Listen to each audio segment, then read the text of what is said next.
మేమెప్పుడో వచ్చాం, కానీ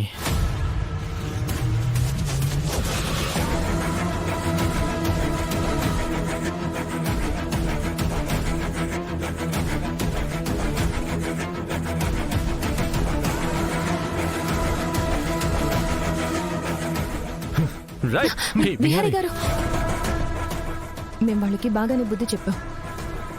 ఇప్పుడు గొడవ పడ్డం కరెక్ట్ కాదు. ఓటింగ్ అయిపోయిందా? కౌంటింగ్ జరుగుతుంది మావయ్య. విహారీ గారు, మీ నిజాయితీ మంచితనం మిమ్మల్ని గెలిపిస్తుంది.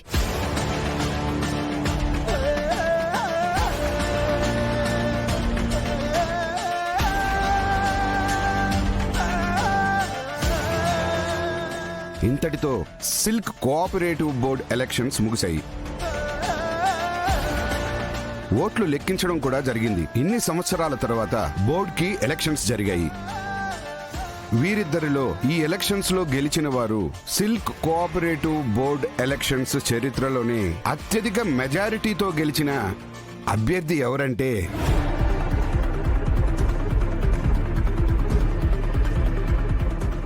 మన రత్నబాబు గారు.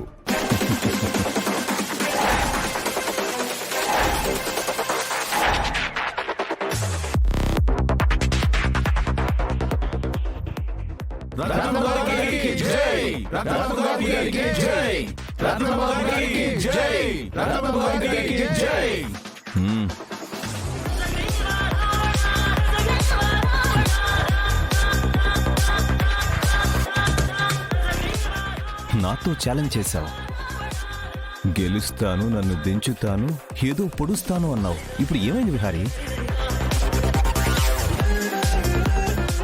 బోర్డు ప్రెసిడెంట్ పదవి అంటే వ్యాపారం అనుకున్నావా? డబ్బులుంటే వచ్చేయచ్చు, పోటీలో నించోవచ్చు అనుకున్నావా? ఇది రాజకీయం. మంచితనంతో నిజాయితీతో గెలవలేం. మాటలు చెప్పాలి, మూటలు ఇవ్వాలి.